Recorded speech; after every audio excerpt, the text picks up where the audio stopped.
Yes. तो हमने यहाँ पे अभी कौन कौन से इंटरमीडिएट अभी तक कंप्लीट कर लिया है बोलो? हमने कार्बोकेटाइन पढ़ लिया, free radical, carbon ion, carbene, नाइट्रीन और इससे रिलेटेड सारे रिएक्शंस हो गए थे। और अब नेक्स्ट जो इंटरमीडिएट हम डिस्कस करेंगे आपसे दैट इज बेंजाइन। और बेंजाइन इंटरमीडिएट के थ्रू जो रिएक्शंस होंगे उन्हें हम कहेंगे कि वो रिएक्शन बेंजाइन मैकेनिज्म से हो रहे हैं। दैट दोज रिएक्शंस और those mechanism will be termed as a benzyne mechanism, है ना। तो बेंजाइन का फॉर्मेशन पहले देखते हैं और फिर इसके बारे में प्रॉपर्टीज इसकी देखेंगे। पहले बेंजाइन का फॉर्मेशन देखिए। जनरली जो बेंजाइन मैकेनिज्म है या जो बेंजाइन बनेगा वो कौन बनाते हैं? दे एराइल हैलाइड बनाते हैं। कौन बनाते हैं? प्रथम बोलो, एराइल हैलाइड। जैसे ये लिखा मैंने, एराइल हैलाइड और एरोमेटिक हैलाइड एक ही बात है ना? Yes sir. है ना, एरोमेटिक हैलाइड, ठीक है। और एराइल हैलाइड से जब आप बेंजाइन बनाना चाहते हो तो नॉर्मल कंडीशन में नहीं बनेगा। ये बेंजाइन मैकेनिज्म जो एराइल हैलाइड शो करेंगे, they always show benzene mechanism in drastic condition. Drastic condition means क्या होगा? प्रथम, ड्रास्टिक कंडीशन मतलब हाई टेम्परेचर होगा और जो बेस आप यहाँ पे यूज करोगे वो कंसंट्रेटेड बेस यूज करोगे या फिर स्ट्रॉन्ग बेस यूज करोगे। तो ये बेंजाइन फॉर्मेशन जो होगा वो, जैसे यहाँ पे मैं लिख रहा हूँ कंसंट्रेटेड NaOH, कंसंट्रेटेड NaOH, और यहाँ पे मैं क्या लिख रहा हूँ बोलो? कैसी कंडीशंस? Drastic condition. अब इसमें OH माइनस जो मैंने यहाँ लिखा बेटा, एनी लोन पेयर कॉन्टेनिंग और negatively charge species are nucleophile as well as base. अगर वो अपने इलेक्ट्रॉन को H+ को देता है तो वो बेसिसिटी शो करता है, और अदर देन H+ को डोनेट करता है तो न्यूक्लियोफिलिसिटी शो करता है, जो कि मैंने आपको पहले डिस्कस किया हुआ है। तो अब ये OH माइनस यहाँ पे कौन सा रोल प्ले करेगा? ये ऐसे सेंटर जो हैलोजन से अटैच हों, ये क्या होते हैं बोलो? इलेक्ट्रोफिलिक होते हैं। क्या होते हैं बोलो? इलेक्ट्रोफिलिक। ये OH माइनस अगर अपना न्यूक्लियोफिलिक प्रॉपर्टी शो करे तो इसे इलेक्ट्रॉन कहाँ डोनेट करना होगा? इस इलेक्ट्रोफिलिक सेंटर पे, अगर ये अपना न्यूक्लियोफिलिसिटी शो कर रहा है। लेकिन ये अपनी न्यूक्लियोफिलिसिटी शो नहीं करेगा यहाँ पे। अब क्यों नहीं शो करेगा? क्योंकि यहाँ पे देखो क्या है, there is a partial double bond character. Yes या नो? प्रथम बोलो। पार्शियल डबल, एराइल हैलाइड में कार्बन और हाइड्रोजन के बीच में पार्शियल डबल बॉन्ड कैरेक्टर है कि नहीं? बोलो। Yes sir. और पार्शियल डबल बॉन्ड कैरेक्टर होने से प्रथम ये कार्बन और हाइड्रोजन के बीच का बॉन्ड क्या हो जाएगा? बोलो, स्ट्रॉन्ग हो जाएगा। तो अगर ये OH माइनस इस कार्बन पे जहां पे हाइड्रोजन अटैच है, अटैक करता है, तो फिर इस कार्बन पे कितने बॉन्ड बन जाएंगे? बोलो, हाउ मेनी बॉन्ड्स? 5 बन जाएंगे। इसलिए, जो कि पॉसिबल नहीं है, इसलिए OH माइनस यहाँ पे अपनी न्यूक्लियोफिलिसिटी नहीं शो करेगा। तो फिर क्या शो करेगा? ये ऑर्थो वाले हाइड्रोजन, डोंट यू थिंक थोड़े से एसिडिक हैं? एक तो sp2 कार्बन से जुड़े हुए हैं और दूसरा हैलोजन का, आप जानते हो कौन सा इफेक्ट ज्यादा होता है? हैलोजन का -I ज्यादा होता है कि +R होता है? तो जैसा कि आपको बता चुका हूं मैं, -I ग्रेटर देन +R होता है। तो OH माइनस आके यहां से क्या ले जाएगा? H+ ले जाएगा। क्या ले जाएगा बोलो? H+। H+ ले जाना मतलब हाइड्रोजन अपना इलेक्ट्रॉन वहीं छोड़ के जाएगा कि लेके जाएगा? बोलो। हाइड्रोजन अपना इलेक्ट्रॉन वहीं पर छोड़ के जाएंगे। हाँ, तो ये हो गया माइनस। और प्रथम आप बताओ कि ये बगल में आपने निगेटिव चार्ज क्रिएट किया है, नॉन बॉन्डेड इलेक्ट्रॉन, तो डोंट यू थिंक कि अब हैलोजन को थोड़ा सा रिपल्सन ज्यादा होगा? किसी भी सेंटर के बगल में अगर हम लोन पेयर क्रिएट कर दें, नॉन बॉन्डेड इलेक्ट्रॉन, तो क्या करेगा? Bond pair, bond pair, lone pair, lone pair, lone pair, bond pair. बोलो, रिपल्सन किस में ज्यादा होता है? बोलो, लोन पेयर में। तो अब ये लोन पेयर जो क्रिएट हुआ है नेगेटिव चार्ज, इससे रिपल्शन ज़्यादा होगा, इसकी वजह से क्या होगा, इस हैलोजन की लिविंग एबिलिटी बढ़ जाएगी। अब मान लो रिपल्शन मतलब जानते हो ना, धक्का मुक्की, तो अगर हैलोजन को रिपल्शन ज़्यादा होगा तो वो क्या करना चाहेगा, वहीं पे वो बैठे रहना चाहेगा या भाग जाना चाहेगा, बताओ मुझे, बोलो। हाँ, लीव कर जाएगा ना। तो अब ये हाइड्रोजन यहाँ से लीव करेगा, और वैसे भी ड्रास्टिक कंडीशन है, हाई टेम्परेचर, तो फिर ये बॉन्ड टूटेगा और ये पाई बॉन्ड का फॉर्मेशन हो जाएगा, और ये बन गया देखो बेंजाइन, ये पाई बॉन्ड। अब ये जो पाई बॉन्ड बाहर वाला बन रहा है ना, देखो, तो यहाँ पे हाइब्रिडेशन क्या है बेटा, पहले से sp2 है, यहाँ भी हाइब्रिडेशन का क्या है बोलो, यहाँ भी हाइब्रिडेशन पहले से क्या है, sp2 है। तो डोंट यू थिंक कि ये जो बॉन्ड बना है बाहर वाला, ये बाहर वाला बॉन्ड किस ऑर्बिटल की ओवरलैपिंग से बना है बेटा, बोलो। ये जो पाई बॉन्ड बना है, it is formed by overlapping between sp2 orbital and sp2 orbital. किसकी ओवरलैपिंग से बना है, sp2। हाँ, ये बाहर वाला बॉन्ड। और इसमें जो इंटरनल पाई बॉन्ड पहले से हैं, वो किन ऑर्बिटल की ओवरलैपिंग से बने हैं, they are formed by overlapping between 2p and 2p orbital. वो सभी अभी मैं फीचर्स में लिखवाऊंगा। तो पहले बोलो, बेंजाइन फॉर्मेशन में आपको पता चल गया कि क्या हुआ है, बोलो सर। वो जो माइनस पाई में बना वो उसमें क्या किया है वो? हाँ, अब यहाँ से जब हैलोजन आप रिमूव करोगे तो यहाँ पे ऑर्बिटल वेकेंट हो जाएगा कि नहीं, बोलो। Yes sir. और कभी भी ऑर्बिटल वेकेंट हो जाए और बगल में क्या हो, लोन पेयर या नेगेटिव चार्ज, तो ये लोन पेयर किधर मूव कर जाएगा, वेकेंट ऑर्बिटल की तरफ। Vacant, yes sir. हाँ, तो इस ये पाई बॉन्ड, तो इसमें ओवरऑल देखो, मैं आपको जब बीटा एलिमिनेशन पढ़ाऊंगा तो बताऊंगा कि ओवरऑल ये जो फर्स्ट से और ये आपने जो थर्ड बनाया है ना बेटा, आप बताओ किसी भी मॉलिक्यूल के अंदर से कुछ ग्रुप या एटम को रिमूव कर देना, इसे हम क्या कहते हैं, बोलो, एलिमिनेशन कहते हैं, जो कि हम एलिमिनेशन मैकेनिज्म में पढ़ेंगे जब बीटा एलिमिनेशन पढ़ेंगे। तो इसमें आप बोलो, दो चीजों को आपने रिमूव किया है कि नहीं। एलिमिनेट करने का मतलब ही क्या है, जैसे नहीं बोलते हैं कोई टीम है उसमें से 2-4 लोगों को एलिमिनेट कर दिया, तो आपको लग रहा है कि अच्छा इस हेलोबेंजीन में से किसको किसको एलिमिनेट किया गया है, बोलो। एक H को और हाइड्रोजन X को। इसलिए ये फर्स्ट से लेकर के और थर्ड तक ये जो है, ये क्या कहलाएगा, इट इज एलिमिनेशन रिएक्शन। क्या होगा बोलो, इट इज एलिमिनेशन। और अभी तो मैं बोल दे रहा हूं और आगे बीटा एलिमिनेशन में डिटेल बताऊंगा कि ये जो एलिमिनेशन है, बेसिकली ये एलिमिनेशन, आगे जो मैकेनिज्म बताऊंगा मैं बताऊंगा कि E1CB मैकेनिज्म है। जो एलिमिनेशन कार्बेनाइन के थ्रू होता है वो E1CB मैकेनिज्म कहलाता है। वो हम अलग से डिस्कस करेंगे किसमें, बीटा एलिमिनेशन में, E1, E2, E1CB मैकेनिज्म। समझ रहे बात आप मेरी, बोलो। अभी मैं जस्ट यहां पे लिख दे रहा हूं, ठीक है ना। और ये चीज हम अलग सेपरेट चैप्टर में पढ़ेंगे कि E1CB मैकेनिज्म क्या है, E2 मैकेनिज्म क्या है, E1 मैकेनिज्म क्या है, इंटरनल एलिमिनेशन क्या है। ये we will discuss in separate chapter ORM after isomerism, है ना। लेकिन मैं यहाँ पे अभी जस्ट मैंने लिख दिया, आप ये बस नोट कर लोगे क्या हो रहा है, कुछ नहीं। अभी आपने सिर्फ इसमें इतना जाना कि बेंजाइन बनना मीन्स H और X अगल बगल से रिमूव कर देना है, बोलो ठीक है। Yes sir. नोट कर लीजिए ये।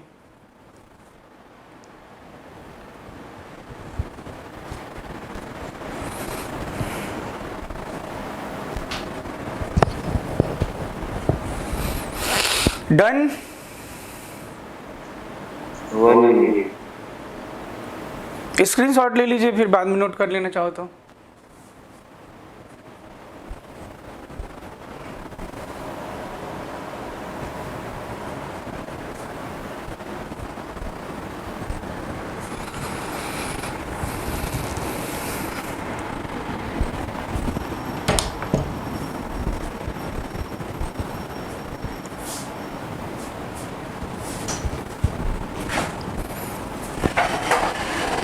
प्रथम बोलिए।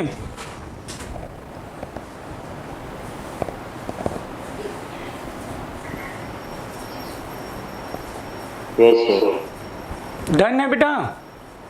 हाँ। ठीक है। और अब बात करेंगे, देखो इसके important features.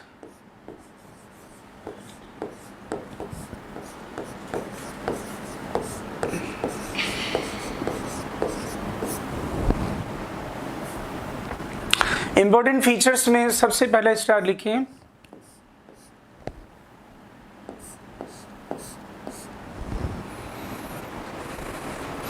for benzene formation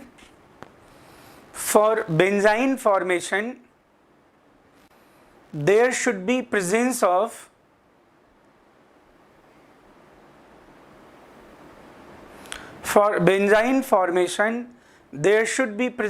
hydrogen at least at one of the ortho position. For the benzene formation there should be presence of hydrogen at least one of the ortho position. With respect to halogen, benzene बनने के लिए देखो क्या होना चाहिए। अभी मैं बात कर रहा हूं, जब आप बेंजाइन का फॉर्मेशन किससे कर रहे हो बोलो, आप बेंजाइन बना तो रहे हो लेकिन किससे बना रहे हो बोलो, एराइल हैलाइड की बात हो रही है। कोई जरूरी एराइल हैलाइड हो, यहाँ पे हम कोई और लिविंग ग्रुप भी रख सकते हैं, वो भी मैं डिस्कस करूंगा अभी।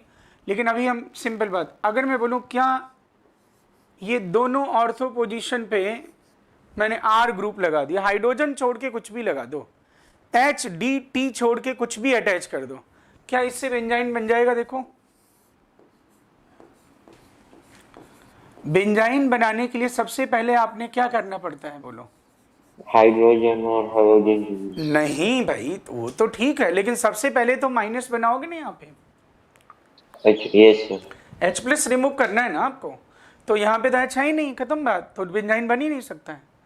तो अगर हैलोजन के रिस्पेक्ट में ये आर कोई भी ग्रुप हो, हाइड्रोजन को छोड़, हाँ if there is a D T तो भी बन जाएगा, रेट कम होगा भले ही। अगर ड्यूटेरियम ट्राइट्रियम हो तो भी बेंजाइन फॉर्मेशन तो होगा कि नहीं होगा बोलो? Yes sir. हाँ। अब यहाँ पे देखो, लेकिन ये तो चलो अगर हमने हाइड्रोजन नहीं रखा तो बेंजाइन नहीं बनेगा, लेकिन मान लो इस तरह की बात हो, देखो अब मैं यहाँ पे क्या करता हूँ, ये है आपका हैलोजन और यहाँ पे मैंने लिखा है कार्बोक्सिलिक और यहाँ पे लिखा है मैंने आर। आदित्य देखते रहना, ठीक है ना। अब यहाँ पे मैंने क्या किया, NaOH और ये CaO और ये हीट, ठीक है ना। अब बताओ क्या हैलोजन के रिस्पेक्ट में ऑर्थो पे हाइड्रोजन है क्या? नहीं है ना। बेंजाइन नहीं बनना चाहिए, बेंजाइन नहीं बनना चाहिए, लेकिन इसमें बेंजाइन बनेगा क्योंकि आप जानते हो सोडा लाइम के प्रेजेंस में कार्बोक्सिलिक एसिड का जो डिकार्बोक्सिलेशन होता है उसमें कौन सा इंटरमीडिएट बनता है? इंटरमीडिएट कौन सा फॉर्मेशन होता था? तो ऑब्वियसली इसमें कार्बन, तभी तो बताया था reactivity towards decarboxylation is directly proportional to stability of carbanion. याद नहीं आया? इसमें हम क्या बनाते थे बोलो, डिकार्बोक्सिलेशन में क्या बनाते थे बेटा? Carbanion. तभी तो बीटा कीटो एसिड और gem dicarboxylic acid were much reactive for decarboxylation because resulting carbanions are resonance stabilised. Okay, देखो माइनस आ गया और ये है Cl और ये है अपना R। हमें हाइड्रोजन क्यों चाहिए था? क्योंकि हाइड्रोजन हटाने के बाद हमें ऑर्थो पे कैसा चार्ज मिल रहा था? निगेटिव, नेगेटिव चार्ज है। देखो ये नेगेटिव चार्ज, इसलिए हाइड्रोजन चाहिए था ना। तो हमें हाइड्रोजन से क्या लेना है? हमें तो मतलब क्या है, नेगेटिव चार्ज आना चाहिए यहाँ पे। अब वो नेगेटिव चार्ज हाइड्रोजन से नहीं, डिकार्बोक्सिलेशन से आ गया है। ये नेगेटिव पाई में Cl परे। अब देखो बेंजाइन बना कि नहीं? देखो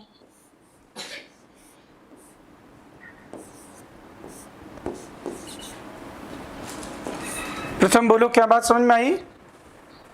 हाँ सर। यानी वो निगेटिव चार्ज जो H प्लस के रिमूव करने से आ रहा था, वो निगेटिव चार्ज अब किससे आया?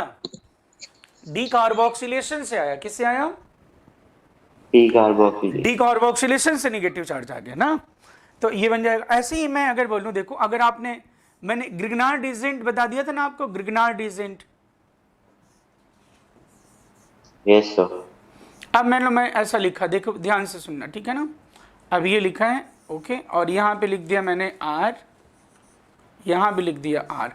अब बोलो लिविंग ग्रुप जो हैलोजन क्लोरीन ब्रोमीन है, उनके रिस्पेक्ट में हाइड्रोजन तो है नहीं, तो फिर कोई कहेगा कि इसमें ग्रिग्नार्ड एजेंट मतलब बेंजाइन नहीं बनेगा। लेकिन यहां पे मैं लिख रहा हूं 1 equivalent magnesium and dry ether. चलो, ग्रिग्नार्ड एजेंट जब बनाते थे तो क्या करते थे? R और X के बीच में किसको इंसर्ट कर देते थे? मैग्नीशियम को। Mg। ठीक है ओके। और उसमें भी अगर एक ही इक्विवेलेंट मैग्नीशियम है तो कार्बन ब्रोमीन भी है, कार्बन Cl भी है, तो किसके बीच में मैग्नीशियम को इजीली इंसर्ट कर सकते हैं? Carbon bromine. हाँ, बॉन्ड लेंथ ज्यादा होगा तो जल्दी से वो इंसर्ट हो जाएगा, है ना प्रथम? Yes sir. और ये बेटा फिर क्या बना देखो, Cl। और ये देखना, ग्रिग्नार्ड एजेंट जब बनाओगे तो कार्बन पे कैसा चार्ज रहता है? माइनस चार्ज ना, निगेटिव ना। तो अब बोलो, देखो निगेटिव आ गया कि नहीं यहाँ पे बगल में? ये निगेटिव किस में कन्वर्ट होगा? पाई में। और ये Cl परे। अब बताओ बेंजाइन बन गया कि नहीं?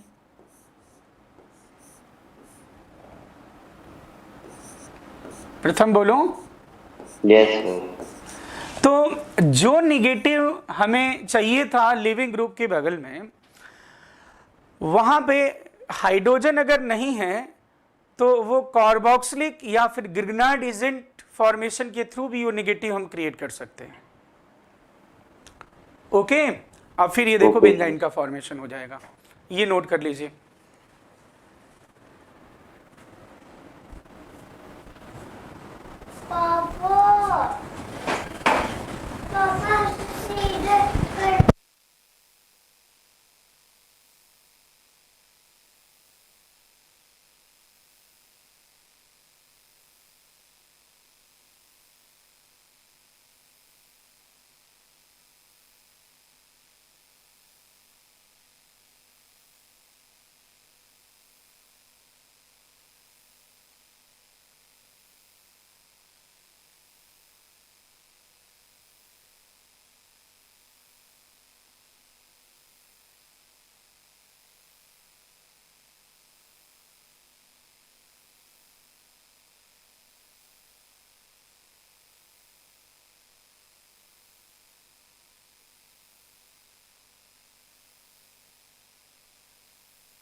नोट कर लिया प्रथम?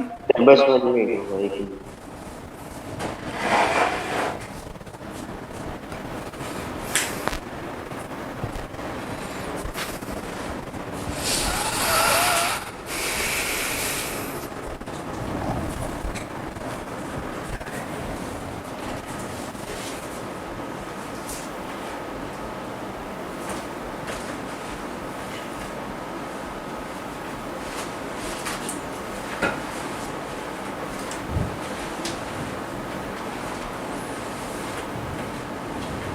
हाँ प्रथम बोलो। डन।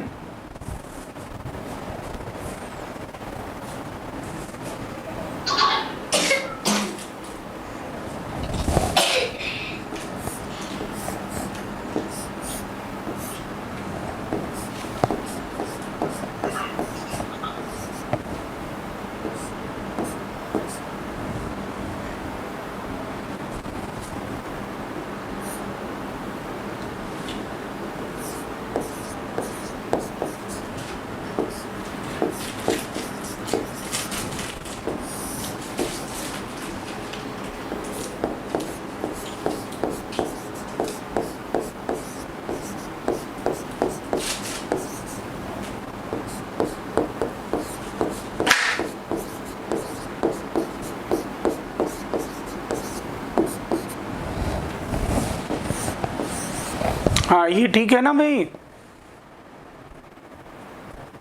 प्रथम? क्या सर? हाँ सर। ये फटाक से बना दो सकते हो। NaNO2 प्लस HCl लिखा है, इसके प्रेजेंस में NH2 ग्रुप किस में कन्वर्ट होता है? डायजो। हाँ ठीक है। और उसके बाद फिर आप सोडा लाइम गिवन है तो माइनस तो डायरेक्ट बना देते हैं इसको, तो कोई दिक्कत नहीं है ना।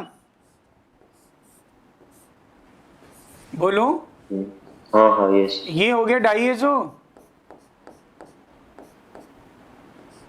यहाँ पे CH3 लिखा है और ये रहा आपका कार्बोक्सिलिक सोडा लाइम। तो ये तो बहुत आसान है, ये होगा डाइएजो निगेटिव और ये रहा आपका CH3। ये निगेटिव किसमें पाई में? डाइएजो परे। तो कोई जरूरी नहीं कि जो लिविंग ग्रुप है वो केवल क्या हो, बोलो? वो लिविंग ग्रुप केवल हैलोजन ही नहीं, डाइएजो भी लिविंग ग्रुप हो सकते हैं कि नहीं, बोलो? यस। नेक्स्ट फीचर लिखिए। सर एक मिनट नोट कर लो जाएगी। हाँ ये नोट कर लो जल्दी से।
यस।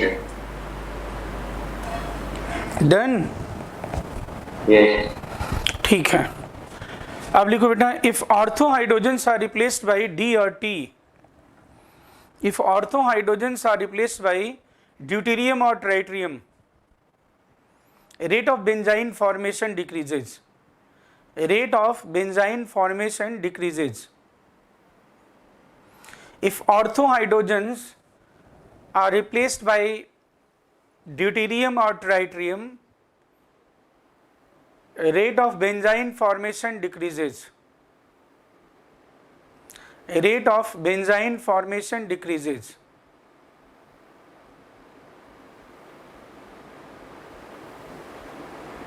yes sir. ठीक है, बिकॉज अब इसमें बताने की जरूरत नहीं है, C D bond is stronger than C H bond, वो आप पहले से जानते हो। अब बेटा लिखो benzyne, benzyne is a aromatic molecule, benzyne is a aromatic molecule. अब बेंजाइन को देख करके, वैसे तो ये मैंने आपको एरोमेटिसिटी में ही बता दिया था, अगर याद है ना। ये जो बेंजाइन की बात हो रही है, इसमें बेंजाइन में कितने पाई बॉन्ड आपको दिख रहे हैं बोलो? 4। तो 4 पाई बॉन्ड दिखने से, 4 पाई बॉन्ड से आपको ऐसा लगेगा कि भाई ये तो एंटी एरोमेटिक है, साइक्लिक कॉन्जुगेटेड कोप्लेनर और even number of pi bond. लेकिन ये जो पाई बॉन्ड है, it is present in plane perpendicular to the this pi cloud plane, मतलब ये परपेंडिकुलर प्लेन में है, समझ लो। तो अब ये क्या रेजोनेंस में पार्टिसिपेट कर सकता है या लोकेलाइज्ड होगा बोलो? लोकल। It is localised. और अगर ये लोकेलाइज्ड है तो फिर ये अब केवल रेजो में जो पार्टिसिपेट करने वाले हैं वो 3 ही हैं साइक्लिक डिलोकलाइजेशन में। तो इसीलिए ये कैसा मॉलिक्यूल हुआ बोलो benzene? It is aromatic molecule. बोलो क्लियर है ये बात? Yes sir. हाँ, ये फटाक ये तो पहले से भी मैंने एरोमेटिक में बता दिया था, नोट कर लीजिए।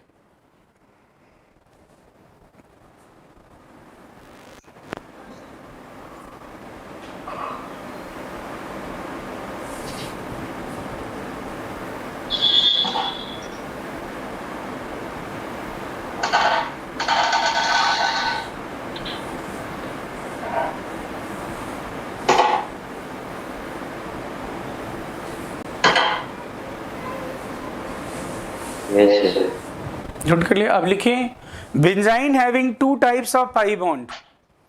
Benzene possess 2 types of pi bond.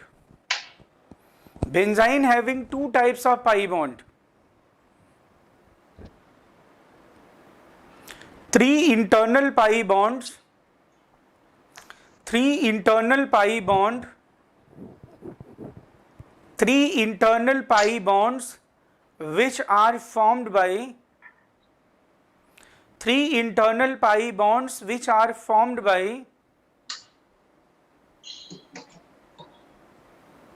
overlapping between 2p and 2p orbital.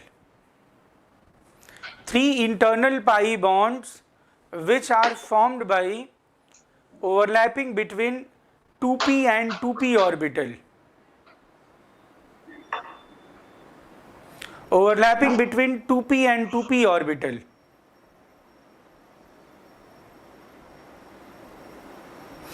While one external pi bond while one external pi bond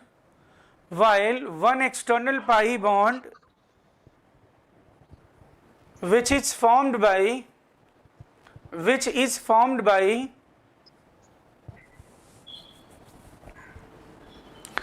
sp2 orbital, which are formed by overlapping between, मतलब क्या बोला मैंने, वापस बोलो। One external pi bond which is formed by overlapping between sp2 and sp2 orbital. sp2 and sp2 orbital.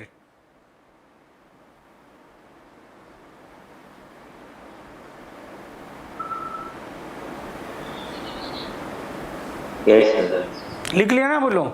तो ये जो बाहर वाला पाई बॉन्ड है ये कैसे बना है प्रथम बोलो? sp2 ऑर्बिटल के ओवरलैपिंग से बना है। और ये अंदर वाले जो पाई बॉन्ड हैं वो 2p से बने हैं, ठीक है ना। और ये जो बॉन्ड है बाहर वाला, ये पुअर ओवरलैपिंग की वजह से वीक होता है, इतना स्ट्रॉन्ग ओवरलैपिंग नहीं होती इसमें। एक चीज और, जो बेंजाइन है वो डायमेराइजेशन भी शो कर सकता है। तो आप ये स्टेटमेंट एक लिखे, benzene can show dimerisation, benzene can show dimerisation,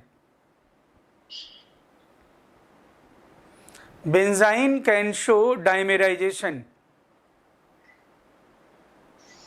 dimer समझते हो ना, जैसे AlCl3 का डाइमर Al2Cl6, BS3 का Yes, sir. Dimer B2S6, dimer समझ रहे ना, एक दो मॉलिक्यूल मिलके एक बन जाए ना, डाइमराइजेशन। तो ये डाइमराइजेशन शो ऐसे करता है भाई। इसमें वीक बॉन्ड मैंने बताया कौन सा वाला है, बोलो वीक बॉन्ड कौन सा वाला है, इंटरनल bond. वाला कि एक्सटर्नल वाला? एक्सटर्नल। तो ये भाई ऐसा ट्रांसफर होके साइक्लिक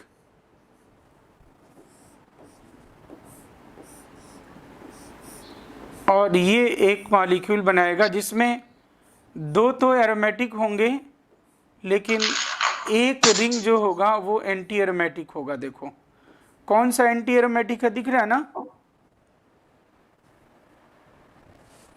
ये बीच वाला, बीच वाला ये। हाँ 4 मेंबर जो है।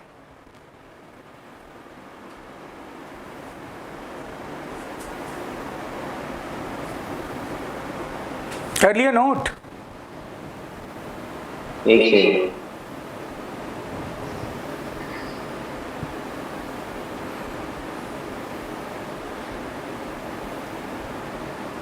तो बेंजाइन को कभी भी अगर आप प्रोडक्ट में नहीं कन्वर्ट करोगे, किसी और से रिएक्ट नहीं कराओगे, तो ये बेंजाइन फिर आपस में ही रिएक्ट करके क्या बना लेंगे, बोलो, डायमेराइजेशन शो कर देंगे। प्रथम, यस। बेंजाइन को अगर हम किसी टारगेटेड कंपाउंड के प्रेजेंस में ना बनाएं तो फिर वो, या रीजेंट से रिएक्शन ना कराएं तो क्या होगा, बोलो, वो बेंजाइन आपस में ही रिएक्ट करके डायमेराइजेशन शो करेंगे। इसलिए कभी भी ये वाला जब क्वेश्चन पूछता था ऐसा गिवन रहता, बड़े ध्यान सुनना। अब मान लो मैंने यहां पे लिख दिया क्लोरोब्रोमोबेंजीन, अब तुम बताओ क्लोरोब्रोमोबेंजीन को अगर मैं 1 इक्विवेलेंट मैग्नीशियम से ट्रीट करूं तो बोलो क्या बनाओगे बेटा?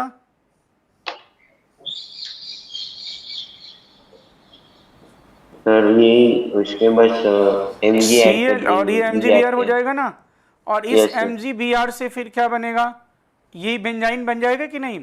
तो अगर कहीं पे गिवन होगा कि डाइक्लोरोबेंजीन, क्लोरोब्रोमोबेंजीन विशनल वाले पोजीशन पे, और उनको 1 इक्विवेलेंट मैग्नीशियम से ट्रीट करते हैं, तो फिर बेंजाइन नहीं, हम सीधे क्या लिखेंगे, डाइमर वाला ही प्रोडक्ट लिख देंगे ऑप्शन में जो होगा।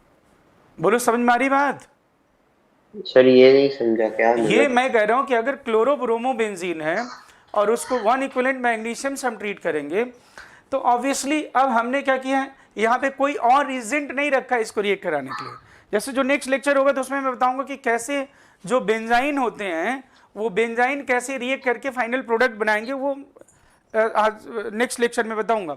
लेकिन अगर मान लो कोई रिएजेंट आपने नहीं रखा इस बेंजाइन को रिएक्ट कराने के लिए, तो आपने क्लोरोब्रोमोबेंजीन 1 इक्विवेलेंट मैग्नीशियम रखा, इससे बेंजाइन बना, ये बेंजाइन को रिएक्ट करने के लिए अब कोई है नहीं, तो ये बेंजाइन आपस में ही रिएक्ट कर लेंगे। तो या तो बेंजाइन डायमेराइजेशन शो करता है तो ये बनेगा, अलग से ही क्वेश्चन आए, या फिर अगर मैं थोड़ा फ्लैशबैक में जाऊं और ब्रोमोक्लोरोबेंजीन या 1,2 डाइक्लोरोबेंजीन को मैग्नीशियम से ट्रीट करूं तो क्या बनेगा, तो आप बेंजाइन नहीं बोलोगे, सीधे क्या बोलोगे, बोलो जो ये डाइमर है वो बोलोगे। Yes sir. नहीं समझे बात कि समझे? यस सर समझ गए। हाँ ये कह रहा हूँ। तो बाकी नेक्स्ट लेक्चर जो शाम को एक बार डिसाइड कर लेंगे, ठीक है? शाम को कितने बजे फ्री हो? शाम को मैसेज कर देना, ठीक है, देख के। हाँ सर, मैं आपको तो मैसेज इतना करता ही, हूँ। ओके, मिलते हैं फिर नेक्स्ट बाय लेक्चर सर। में कंप्लीट करेंगे। Okay bye. हाँ।